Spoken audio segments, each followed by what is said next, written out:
సర్వాధికారియు నిరంతర స్తోత్రార్హుడు యేసుక్రీస్తు ప్రభువారి ప్రశస్త నామములో ఉదయకాలపు వర్తమానాల కొరకు ఎదురు చూస్తున్న మీ అందరికీ ఇమాన్యుయల్ మినిస్ట్రీస్ తరపున మా శుభాభివందనాలు తెలియచేస్తున్నాను. క్రీస్తునందు మాకు అత్యంత ప్రియమైన దైవజనాగమ, దయగల దేవుడు గడిచిన 5 మాసాలు మనలను సజీవులుగా కాపాడి ఈ జూన్ మాసంలో మనలను ప్రవేశింపచేసి ఈ నూతన మాసాన్ని దయాకిరీతంగా మనకు అనుగ్రహించిన కృపగల దేవునికే సమస్త ఘనత, మహిమ, ప్రభావాలు కలుగునుగాక. ఆమేన్. మంచిది.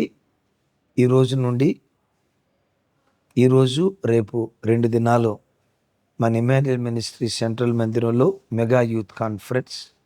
అనేక మంది యవ్వన బిడ్డలు రిజిస్ట్రేషన్ చేసుకొని యూత్ కాన్ఫరెన్స్కి వచ్చారు. ఇదిను రేపు గొప్ప ఉత్సవం యవ్వన బిడ్డల మధ్యలో దయగల దేవుడు కలుగు చేయనట్లుగా మీ అందరి ప్రార్థనలో జ్ఞాపకం చేసుకోండి. అయితే ఒక విషయం దయతో మమ్మల్ని క్షమించండి. చాలామంది యూత్ కాన్ఫరెన్స్ లైవ్ ఇవ్వమని అడుగుతున్నారు. అనివార్య కారణాల వలన లైవ్ ఇవ్వలేకపోతున్నాం. దయతో ఈ విషయమై మీరందరూ మమ్మల్ని అర్థం చేసుకొని సహృదయంతో సహించగలరని, క్షమించగలరని ప్రేమతో మీ అందరికీ మనవి చేస్తూ, మంచిది. ఈ జూన్ మాసం మన ఇమాన్యుయల్ మినిస్ట్రీస్ని, అలాగే ప్రతిరోజు ఎర్లీ మార్నింగ్ మెసేజ్ కొరకు ఎదురు చూస్తున్న మీకును, సార్వత్రిక సంఘానికి దేవుడిచ్చిన ఓ దివ్యమైన వాగ్దానం. ఆ వాగ్దానం చెప్పే ముందు మీతో మాట. మనం ఆరాధించే దేవుడు ఎప్పుడు దినం వెంబడి దినం, వారం వెంబడి వారం, మాసం వెంబడి మాసం తన కార్యాలు నూతన పరిచేవాడు అంటాడు కదా భక్తుడు. సంవత్సరముల మధ్య సంవత్సరములు జరుగుచుండగా నీ కార్యాలు నూతన పరుచు అనని. తమ్ముడు, చెల్లి, దేవుని మనసెరిగిన దేవుని ప్రతినిధిగా చెప్తున్నాను. గడిచిన 5 మాసాలు దేవుడు నిన్ను నిలవబెట్టిన దానికంటే ఈ 6వ మాసం ఓ ప్రత్యేకమైన రీతిలో దేవుడు నిన్ను నిలవబెట్టబోతున్నాడు. ఈ 5 మాసాలు నిన్ను ఆశీర్వదించిన దానికంటే, ఈ 5 మాసాలు నీ పట్ల దేవుడు చూపిన ప్రేమ కంటే, నీకు ఇచ్చిన ఆత్మీయత కంటే, ఈ 6వ మాసం ఓ ప్రత్యేకమైన కోణంలో గడిచిన 5 మాసాల కంటే మించిన రీతిలో ఈ మాసం దయగల దేవుడు నిన్ను, నీ కుటుంబాన్ని, నీ పిల్లలను దేవుడు కనికరించునుగాక. మంచిది. ఈ జూన్ మాసానికి దేవుడు మనకిచ్చినటువంటి వాగ్దానం చూడండి. యెషయా గ్రంథం 35వ అధ్యాయం 7వ వచనం. ఒక విచిత్రమైన మాటలు ఇక్కడ ఉంటాయి. ఎండమావులు మడుగులగును, ఎండిన భూమిలో నీటి బొగ్గలు పుట్టును, నక్కలు పండుకొని ఉన్న వాటి ఉనికి పట్టులో జమ్మును, తుమ్మగడ్డియు, మేతయు పుట్టును. విన్నారా? ఒక లోతైన వాగ్దానం. ఈ వాగ్దానంలో 5 రకాలైన దీవెనలు మీ నిమిత్తం, నా నిమిత్తం, సార్వత్రిక సంఘం నిమిత్తం 5 రకాలైన వాగ్దానాలు, 5 రకాలైన దీవెనలు మన కొరకు పొందుపరిచారు. నిశ్చయంగా ఈ జూన్ మాసం నీ కుటుంబంలో ఈ 5 ఆశీర్వాదాలు దేవుడు నెరవేర్చునుగాక. అంటాడు, ఎండమావులు మడుగులగును. ఎండమావులంటే సహజంగా వేసవి కాలంలో, అదే ఈ రోహిణి కార్తెలో అంత దూరాన్ని చూస్తే నీటి మడుగులు ఉన్నట్లుగా కనపడుతుంది. ఎండమాములు, ఆ ఎండమాములను చూస్తే, దూరం నుంచి చూస్తే నీటి మడుగుల్లాగా ఉంటాయి. అయ్యో, పలానా చోట నీళ్లున్నాయి, దాహం తీర్చుకుందాం అని అంత దూరం వెళ్తే విచిత్రం, మరలా అంత దూరాన్ని ఉన్నట్లు కనపడింది. సరే, ఓపిక తెచ్చుకొని ఇంకొంచెం ముందుకెళ్తే లేదు ఇంకా కొంచెం అంత దూరాన్ని ఉన్నట్లు కనపడింది. అంటే నీటి మావి ఆశ నిరాశగా మిగిల్చింది. నీటి మామి భ్రమపరిచి ఓ రకంగా మోసం చేసిన అనుభవానికి గుర్తుగా ఉంది.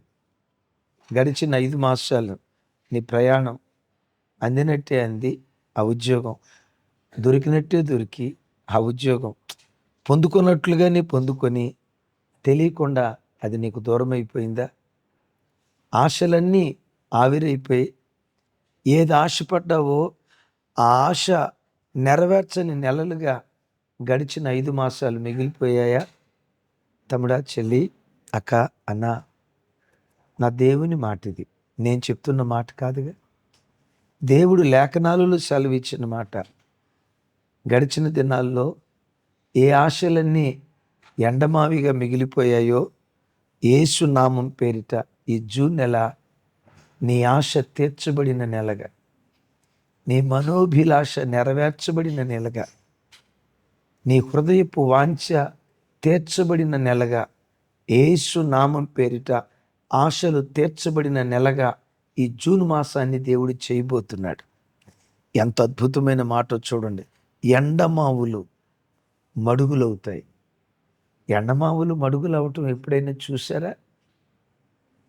ఎండమామి నమ్మించి మోసం చేసిన దానికి గుర్తు కదా. నిజమే. యాకోబు లాబాననే ఎండమాముని నమ్మాడు. అమ్మ చెప్పిన మాటలు విని, లాబాను నా మేనమాం కదా, నా మేనమాం కదా, అమ్మ లేకపోయినా మేనమామ ఉండాలని పెద్దలు అంటారు కదా, నాకు అంత చెట్టు అంత మేనమామ ఉన్నాడు, నాకేం గంపెడు ఆశతో లాబాను దగ్గరికి వెళ్ళాడు. లాబాను కూడా ఎంత మంచివాడు తెలుసా?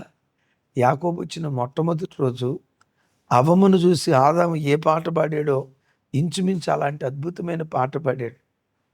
నా మాంసంలో మాంసం, నా ఎముకలో ఎముక, నా మేనలుడా, అచ్చం నా పోలికే వచ్చిందిరా నీకు, మేనమాంసాలు చెవు కోసుకున్న బోదట, అచ్చం నాకులాగే ఉన్నవురా మేనల్లుడా అని అనుకున్నాడు. లాబాను చూసి బా ఇక నాకేం బాధ, హాయిగా ఇక్కడ ఉండొచ్చు అని ఆశపడ్డాడు. మావయ్య, రాహేలుని చేసుకుంటా, మా అమ్మ మీ మేనమామ వాళ్ళ ఇంట్లో అమ్మాయినే చేసుకోమంది, రాహేలుని చేసుకుంటా అన్నాడు. దాందే ఉంది అల్లుడా, 7 సంవత్సరాలు కొలువు చేయి అన్నాడు. విచిత్రం, 7 సంవత్సరాలు కొలువు చేస్తే రాహేలునిచ్చి పెళ్లి చేస్తాడు అనుకున్నాడు. విచిత్రం, ఆ ఆశ ఎండమామయ్యి రాహేలుకు బదులుగా లేయా వచ్చింది. లాబాను యాకోబు జీవితంలో నమ్మించి మోసం చేసిన అనుభవం. మామయ్య ఏంటి ఇలా చేసావు, ఇంకొక 7 సంవత్సరాలు కొలువు చేయి, రాహేల్ని ఇస్తానన్నాడు. విచిత్రం, బైబిల్లో ఎదురు కట్నం ఇచ్చి పెళ్లి చేసుకున్న మహానుభావుడు ఎవరైనా ఉన్నారంటే వన్ అండ్ ఓన్లీ యాకోబు. 1 సంవత్సరం కాదు, ఏనండి, 14 సంవత్సరాల కష్టాన్ని లాబాను దోచుకున్నాడు. ఒక మాట అనుకోండి, ₹1,00,000 అనుకోండి యాకోబు జీతం, ఒక మాట సంవత్సరానికి ఎంత, 12 లక్షలు, 14 నెలలు, కోటికి పైగా ఎదురు కట్నం తీసుకొని యాకోబును దోచుకున్నాడు. యాకోబు జీవితంలో లాబాను ఎండమామి, నమ్మించినట్టే నమ్మించి నట్టేట ముంచిన అనుభవం. విచిత్రం, తతిమ 6 సంవత్సరాల్లో కూడా నువ్వు ఉచితంగా కొలువు చేయటం ఎందుకు, జీతానికి పనిచేయి అన్నాడు. విచిత్రం, 10 మార్లు జీతం మార్చాడట. బైబిల్ చరిత్రలో కానీ లోకపు చరిత్రలో కానీ ఇచ్చిన జీతాన్ని 10 మార్లు తగ్గించి జీతాన్ని పొందుకున్న వ్యక్తి యాకోబు. మేనమామ అనుకున్న ఆయన ఎండమామ అయిపోయాడు. అయితే దయగల దేవుడు ఏం చేశాడో తెలుసా? ఎక్కడ యాకోబు ఆశలన్నీ ఆవిరైపోయాయో అదే స్థలంలో మహానయుములాగా 2 గుంపులయ్యేటట్లుగా 13 మంది పిల్లల్నిచ్చి విస్తారమైన పశు సంపదిచ్చి లాబాను కంటే తలదన్నేటట్లుగా స్థితిమంతుడిగా యాకోబును దేవుడు దీవించాడు. లాబాను ఎండమామేమో కానీ యాకోబు ఆరాధించే దేవుడు ఎండమావులను మడుగులుగా, నీటి మడుగులుగా చేసే దేవుడు. తల్లి, ఈ భర్త మంచోడు అని నమ్మి ఆ భర్త జీవితంలో అడుగుపెట్టావు. అడుగుపెట్టిన తర్వాత తెలిసింది నయవంచకుడు అని. విడాకులు కోరుకోకరా తల్లి, కొంచెం ఓపిక పట్టు. ఆ ఎండమామినే మోసం చేసిన భర్తనే ప్రేమికుడిగా దేవుడు మారుస్తాడు. ఈ కోర్సులో జాయిన్ అయ్యా, కష్టపడి చదువుకుంటా, నాకు ఉద్యోగం వస్తుంది. ఆ కోర్సు 6 సంవత్సరాలు 6 నెలలు నేర్చుకున్న తర్వాత చివరికి ఆ కోర్సు ఎండమామ అయిపోయిందా? ఏ కోర్సు నేర్చుకుంటే ఉద్యోగం వస్తుందని నేర్చుకున్నావో చివరి కొట్టి చేతులు మిగిలాయా? యేసు నామం పేరిట ఈ జూన్ మాసం అదే కోర్సులో చక్కటి ఉద్యోగం దేవుడు నీకు అనుగ్రహించును గాక. ఏది నమ్మి అడుగుపెట్టి ఏ స్థలంలో మోసపోయావో, మోసపోయిన చోటే నీ ఆశ నెరవేర్చబడిన సంవత్సరంగా నిశ్చయంగా దేవుడు చేయునుగాక. హన్నమ్మ జీవితంలో ఈ సంవత్సరం దేవుడు కనికరిస్తాడు. ఈ సంవత్సరం దేవుడు కనికరిస్తాడు. షిలోహు మందిరానికి వెళ్ళి ఆశపడేది. ఈ ఏడాది ఎండమామి, వచ్చే సంవత్సరం కనికరిస్తాడులే అనుకునేది ఎండమామి. అయితే దైవజనమ, హన్నమ్మ ఆరాధించిన దేవుడు ఎండమావులను మడుగులుగా మార్చే దేవుడు. ఎక్కడ ఆశ నీరుగారిపోయిందో, ఆశ లేని జీవితం ఎక్కడ జీవిస్తున్నావో అక్కడే నీ జీవితంలో దేవుడు ఆశాజ్యోతిగా మారి నీ బ్రతుకు మీద ఆశలు పుట్టించి వాటన్నిటికంటే విశేషంగా ఆశలు నెరవేర్చబడిన నెలగా ఈ మాసాన్ని దేవుడు చేయునుగాక. గడిచిన 5 మాసాలు నా ఇంట్లో ఈ కార్యం జరిగితే బాగుండు, ఏది ఆశపడ్డావో ఈ జూన్ మాసం నీ ఆశ తీర్చిన నీ ఆశ నెరవేర్చబడిన నెలగా, నీ మనోభిలాష సఫలపరిచిన నెలగా నిశ్చయంగా దేవుడు చేయునుగాక. రెండో మాట అంటాడు, ఎండిన భూమి నీటి మడుగులగును. ఏ భూమి? ఎండిన భూమి. గడిచిన 5 మాసాలు ఆధ్యాత్మిక జీవితం ఎండిపోయినట్లు అనిపించిందా? పరిశుద్ధత ఎండిపోయిందా? ప్రార్థనా జీవితం ఎండిపోయిందా? దేవుని సన్నిధిలో కనీసం ఒక్క చుక్క కన్నీళ్లు కూడా కాచలేని కన్నీటి ప్రార్థనలో కడు పేదదానిగా, కడు పేదవాడిగా మిగిలిపోయావా? ఆ దైవికమైన గుణాలు ఒకవేళ నీ జీవితంలో ఎండిపోయాయా? నా ప్రభు వాగ్దానం చేస్తున్నాడు, ఆత్మీయ సమృద్ధిని అనుభవించిన నెలగా ఈ మాసాన్ని దేవుడు చేయబోతున్నాడు. ఒకటి, ఆశలు నెరవేర్చబడిన నెలగా. రెండవది, ఆత్మీయ సమృద్ధిని అనుభవించిన నెలగా, ఆత్మీయ దాహాన్ని తీర్చిన నెలగా ఈ మాసాన్ని దేవుడు చేయబోతున్నాడు అంటాడు. చూడండి, యెషయా గ్రంథం 44వ అధ్యాయం 3వ వచనం. 44:3 చూడండి. నేను దప్పిక గలవాని మీద నీళ్లను, ఎండిన భూమి మీద ప్రవాహ జలములను కుమ్మరించేదను. నీ సంతతి మీద నా ఆత్మను కుమ్మరించేదను. నీకు పుట్టిన వారిని నేను ఆశీర్వదించేదను. నీటి కాలవల యొద్ద నాటబడిన నిరవంజి చెట్టు గడ్డిలో ఎదుగునట్లు వారు ఎదుగుదురు. ఈ వాగ్దానాన్ని దేవుడు మనందరి జీవితాల్లో స్థిరపరచును గాక. ఏమంటాడు ఆయన? చూడండి, దప్పిక గలవారి మీద నీళ్లను, ఎండిన భూమిలో జలప్రవాహాన్ని కుమ్మరిస్తాను అంటాడు. దప్పికున్న చోట నీళ్ళు ఇస్తాడు. ఎండిన నేల మీద జలప్రవాహాన్ని, అంటే దేవుడు నీకు అనుగ్రహించేది ఏదైనా నీవు ఆశించే తీవ్రతను బట్టి దేవుడు నీకు ఇవ్వటం ప్రారంభిస్తాడు. నీకు జస్ట్ దాహమైందంటే నీళ్ళు పోస్తాడంతే. లేదు, తహతహలాడే అంత దాహమైందంటే ఎండిన నేలలాగా నీళ్ల కోసం తహతహలాడే అంత భయంకరమైన దాహార్తి నీలో ఉంటే నీళ్లతో సరిపోచ్చడు. జల ప్రవాహాలను నీ మీద కుమ్మరింప చేస్తాడు. అలాంటి ఆత్మవర్షాన్ని యేసు నామం పేరిట ఈ జూన్ మాసం నీ మీద కుమ్మరించునుగాక అంటాడు. నీకు పుట్టిన వారిని నేను ఆశీర్వదిస్తాను. ఎట్లా ఆశీర్వదిస్తానో తెలుసా? గడ్డిలో నిరవంజి మొక్క ఎదిగినట్లు వాళ్ళు ఎదుగుతారు. తమ్ముడు, చెల్లి, నీ చుట్టూత గడ్డి లాంటి మనుషులు చేరుకొని వీడు పైకి రాకూడదు అనచాలని ప్రయత్నం చేస్తున్నారా? ఈ జూన్ మాసంలో ఆ గడ్డి లాంటి వ్యక్తుల మధ్య నిరవంజి మొక్క ఎదిగినట్లు గడ్డి లాంటి వ్యక్తుల మధ్య నువ్వు ఎదిగేటట్లుగా దేవుడు కార్యం చేస్తాడు. యోసేపు అనేవాడు పైకి రాకూడదు, అన్నలు అణచాలని ప్రయత్నం చేయలేదా? ఆ గడ్డి మధ్యలోనే యోసేపు ఎదిగాడు. బబులోను దేశంలో దానియేలు పైకి రాకూడదు, గడ్డి లాంటి కల్దీయులు అణచాలని ప్రయత్నం చేయలేదా? అణచాలని ప్రయత్నం చేయబడిన చోటే గడ్డిలో నిరవంజి మొక్క ఎదిగినట్లుగా, నిరవంజి చెట్టు ఎదిగినట్లుగా దానియేలు ఎదగలేదా? దానియేలు ఎదిగిన దేవుడే, దానియేలును ఎదిగింపజేసిన దేవుడే నీ దేవుడు. చుట్టూత నీ నడిచే వ్యక్తులు ఉన్నారా? నీ పిల్లలను నడిచే వ్యక్తులు ఉన్నారా? వీళ్ళ సంసారం పైకి రాకూడదు, వీళ్ళ ఆర్థిక స్థితిగతులు పైకి రాకూడదు, వీళ్ళు ఎదగకూడదు అని గడ్డి లాంటి మనుషులు నీ చుట్టూత చేరి నేను అణచాలని ప్రయత్నం చేస్తున్నారా? వారి కళ్ళ ఎదుటే గడ్డిలో నిరవంజి మొక్క ఎదిగినట్లుగా ఈ మాసం మీరు ఎదగబోతున్నారు. అయితే దేవుడు అలా ఎదిగింప చేయనట్లుగా మనం చేయాల్సింది ఏంటో తెలుసా? దేవుని ఆత్మ కొరకు ఎండిన భూమిలాగా మనం తహతహలాడుతూ ఉంటే దప్పిక కొంటే నీళ్ళు ఇస్తాడు. ఎండిన భూమిలాగా తహతహలాడుతూ ఉంటే జలప్రవాహాన్ని దేవుడు కుమ్మరింపజేస్తాడు. అలాంటి సమృద్ధి అయిన ఆత్మీయ స్థితి ఈ మాసం దేవుడు మనకు దయచేయునుగాక. ఆ తర్వాత మాటలు అద్భుతం అంటాడు.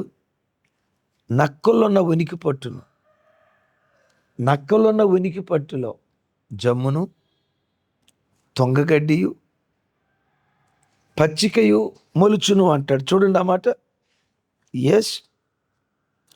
35వ అధ్యాయం 7వ వచనం చూడండి.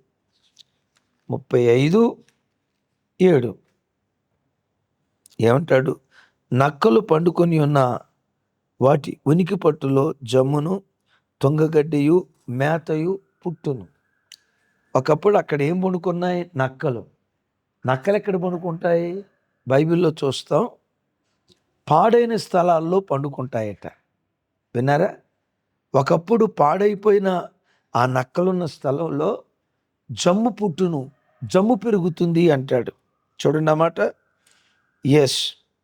జమ్ము పుట్టును అంటాడు. జమ్ము దేని గుర్తో తెలుసా? విమోచనకు గుర్తు, విడుదలకు గుర్తు. ఎలా విడుదలకు గుర్తు? మోషే పుట్టినప్పుడు నైల్ నదిలో వేస్తారు కదా. ఏ పెట్టెలో వేశారు చెప్పండి? చెప్పండి. చెక్కతో చేయబడిన పడవలో పెట్టి మోషేను నైల్ నదిలో వదిలేరా? లేదు. జమ్ము పెట్టెలో వేసి ఆ జమ్ము పెట్టెలో మోషే నుంచి ఆ నైల్ నదిలో వదిలినట్లుగా చూస్తూ ఉన్నాం. ఈ వాక్యం వింటున్న దైవజనమా, జమ్ము పెట్టె లేక జమ్ము విమోచనకు గుర్తు. ఎలా విమోచనకు గుర్తు? ఎలా విమోచనకు గుర్తు? మీరు ఎరుగుదురు. మోషే పుట్టినప్పుడు తల్లి జమ్ము పెట్టెలో పెట్టి నైలు నదిలో వదిలేసింది. జమ్ము పెట్టెలో ఉన్న మోషే ఎవరు? ఇజ్రాయేలీలను ఐగుప్తు దాస్యత్వంలో నుంచి విడిపించే విమోచకుడు. 430 సంవత్సరాల ఐగుప్తు ఆపదలో నుంచి తన ప్రజలను విడిపించే విమోచకుడు. జమ్ము ఆపదల్లో నుంచి విమోచనకు గుర్తుగా ఉంది. విన్నారు ఈ మాట? ఒకప్పుడు నక్కలున్న స్థలంలో, అంటే పాడైపోయిన స్థలంగా ఉన్న బ్రతుకులో నుంచి, ఒకవేళ కడుపును పుట్టిన కొడుకే గడిచిన దినాల్లో నక్కలాగా బ్రతికాడా? నక్క వినయాన్ని చూపించి నట్టేట ముంచాడా? కడుపును పుట్టిన కూతురే నక్క వినయాన్ని చూపించి కుటుంబాన్ని నగుబాట్లు చేసిందా? భర్తే ఒక నక్కై నీవు నమ్మిన వాడే ఒక నక్కలాగా ప్రవర్తించి నీ కుటుంబాన్ని పాడు చేసిన వ్యక్తులుగా, నక్క పాడైన స్థలాల్లో ఉన్నట్లుగా నీ కుటుంబాన్ని పాడు చేసి శవాల దెబ్బగా మార్చారా? ఓ శుభవార్త. ఒకప్పుడు ఏ కొడుకు నక్కగా ఉన్నాడో, ఒకప్పుడు ఏ కొడుకు పాడు చేసిన వాడిగా ఉన్నాడో, ఒకప్పుడు ఏ కొడుకు ఇంటిని పతనం చేశాడో, అదే కొడుకును జమ్ము పెట్టే, అదే విమోచకుడుగా దేవుడు మార్చబోతున్నాడు. నీ ఇంటిలో ఉన్న ప్రతి ఆపద నుంచి విడిపించే విమోచకుడిగా దేవుడు నీ గర్భాన పుట్టిన నీ పిల్లలను నా దేవుడు దీవించి వర్ధిల్ల చేయునుగాక. చెబుదాం గట్టిగా, ఆమేన్. వేటి నుంచి? మోషే 430 సంవత్సరాల నుంచి ఏ ఇశ్రాయేలీయుడు చేయలేని ఒక ప్రత్యేకమైన కార్యాన్ని మోషే ద్వారా దేవుడు జరిగించాడు. ఇశ్రాయేలీలందరూ నక్కలున్న పాడైన స్థలంలో బ్రతుకుతూ ఉంటే ఆ పాడైన స్థలాలలో నుంచే దేవుడు రక్షకుడైన విమోచకుడైన మోషేను పుట్టించి 430 సంవత్సరాల నుంచి ఏ ఇశ్రాయేలీయుడు చేయలేని సాహసోపేతమైన కార్యం మోషే ద్వారా జరిగించాడు. ఈ ఉదయం వాక్యం వింటున్న తమ్ముడు, చెల్లి, నా చేతులెత్తి దీవిస్తున్నా. నీ తండ్రి వంశంలో ఎవ్వరూ చేయలేని ఒక ప్రత్యేకమైన కార్యం ఈ మాసంలో నీ ద్వారా జరిగించబోతున్నాడు. నీ తల్లి వంశంలో, నీ తండ్రి వంశంలో 400 మీ కుటుంబ చరిత్రలో ఎవ్వరి జీవితంలో దేవుడు జరిగించని కార్యం, ఎవ్వరిని వాడుకోని రీతిగా నిన్ను వాడుకోబోతున్నాడు. తమ్ముడు, పేదరికం నుంచి నీ ఇంటిని విడిపించే విమోచకుడిగా దేవుడు నిన్ను ప్రతిష్ఠించబోతున్నాడు. నీ ఇంటిని ఏలుబడి చేస్తున్న భక్తిహీనత నుంచి విడిపించే విమోచకుడిగా దేవుడు నిన్ను ప్రతిష్ఠించబోతున్నాడు. పాపపు ఐగుప్తులో కొట్టుమిట్టాడుతున్న నీ ఇంటిని విడిపించే విమోచకుడిగా దేవుడు నిన్ను ప్రతిష్ఠించబోతున్నాడు. మరొకసారి, నీ భర్త ఐగుప్తు అనే లోకంలో బ్రతుకుతున్నాడా? నమ్ము తల్లి, నీ భర్తను విమోచించే విమోచకురాలిగా నా దేవుడు నిన్ను నిలవబెట్టబోతున్నాడు. కష్టార్జితమంతా వడ్డీలకి పెట్టుకుంటూ, కష్టార్జితమంతా అప్పుల పాలైపోయి, అప్పుల బానిసత్వంలో గత కొన్ని సంవత్సరాలు బట్టి నలిగిపోతున్నారా? కుటుంబం అంతా నక్కల పాలై పాడైన స్థలాల్లో బ్రతుకుతున్నారా? విశ్వసించండి, దేవుడు మీ జీవితంలో ఈ మాసంలో కార్యం చేసి మీ బంధకాలను నా దేవుడు తెంచి ఒక విమోచన కార్యాన్ని, ఆపదల నుంచి విమోచించిన విమోచన కార్యాన్ని ఈ జూన్ మాసంలో దేవుడు జరిగించునుగాక. ఆమేన్. 4వ మాట అక్కడ రాసి ఉంటుంది, తొంగగడ్డి పుట్టును అనండి. ఏ గడ్డి? తొంగగడ్డి. పల్లెటూళ్ళలో తొంగగడ్డి అనేది ఉంటుంది. తొంగగడ్డి దాన్ని నట్ క్రాస్ ఏదో అంటారు ఇంగ్లీష్లో, నట్ క్రాస్. ఆ తొంగగడ్డి చాలా బలమైన ఆహారం. అయితే గమనించండి, ఆ తొంగగడ్డి లోపట గుండ్రంగా ఆ తొంగ విత్తనాలు లాంటిది, అది భూమి లోపట ఉంటుంది. మీకు తెలుసా? అది ఔషధ గుణం కలిగింది, ఆరోగ్యాన్ని ఇచ్చేటువంటి దివ్యమైన గుణం కలిగింది. నక్క పాడు చేసింది, అయితే తొంగగడ్డి బాగు చేసేదానికి గుర్తుగా ఉంది. విన్నారా? నమ్మండి, ఈ మాసం దేవుడు మిమ్మల్ని జ్ఞాపకం చేసుకొని మీ కష్టార్జితం హాస్పిటల్ పాలు కాకుండా, మీ కష్టార్జితం వైద్యుల చేతిలో ధారపోయబడకుండా, మీ కష్టార్జితం అన్యాక్రాంతం కాకుండా దేవుడే ఔషధంగా మీ జీవితంలో కార్యం చేసి ఈ మాసమంతా చక్కటి ఆరోగ్యం దేవుడు అనుగ్రహించునుగాక. ఆరోగ్యం అనుభవించిన నెలగా ఈ మాసాన్ని దేవుడు చేయునుగాక. ఆమేన్. రాబోయేది వర్షాకాలం కదా, వేసవికాలం దాటి వర్షాకాలం. ఈ సీజన్ మార్పు వల్ల విషజ్వరాలు, భయంకరమైన అనారోగ్యాలు నిశ్చయంగా తొంగగడ్డి పుట్టును. తొంగగడ్డి ఔషధానికి గుర్తు. గడిచిన దినాల్లో శరీరంలో అనారోగ్యం ఎల్లుబడి చేసిందేమో, ఒక బలహీనత వెంబడి ఒకటి శరీరాన్ని పట్టి పీడించిందేమో. నా చేతులెత్తి దీవిస్తున్నా, గతంలో లేని ఆరోగ్యం రాగల ఈ మాసంలో నీ శరీరంలో దేవుడు పుట్టించునుగాక, ఆరోగ్యాన్ని పుట్టించునుగాక. ఓ బలమైన వాడిగా దేవుడు నిన్ను తయారు చేయునుగాక. లేడి పిల్ల వలె గంతులు వేస్తూ, క్రొవ్విన దూడ వలె గంతులు వేస్తూ నీ పని చక్కగా చేసుకోగలిగే ఆరోగ్యం ఈ జూన్ మాసంలో వరంగా దేవుడు నీకు అనుగ్రహించునుగాక. ఆఖరి మాట చెప్పమంటారా? 5వది, మేతయు పుట్టును. మేత అనే చోట పచ్చిక అని రాసి ఉంటుంది. పచ్చికయు పుట్టును. గడిచిన 5 మాసాలు బ్రతుకు ఎండిపోయినట్లుగా అనిపించిందా? ఈ జూన్ మాసం పచ్చిక బయలు లాంటి అనుభవాన్ని కీర్తనకర్త అంటాడు కదా, పచ్చిక బయలులో ఆయన నన్ను పరుండు చేయిచున్నాడు. పచ్చిక బయలులో పరుండు చేయటం దేనికి గుర్తో తెలుసా? ఆశీర్వాదం నొందిన నెల ఇది. ఆశీర్వాదం నొందిన నెల. 5 విషయాలు. నంబర్ 1, ఆశలు నెరవేర్చబడిన నెల. నంబర్ 2, ఆత్మీయ సమృద్ధిని అనుభవించిన నెల. నంబర్ 3, ఆపదల నుంచి విడుదల పొందిన నెల. నంబర్ 4, ఆరోగ్యాన్ని పొందిన నెల. నంబర్ 5, ఆశీర్వాదపు సమృద్ధి నొందిన నెల. పచ్చిక దేనికి గుర్తు?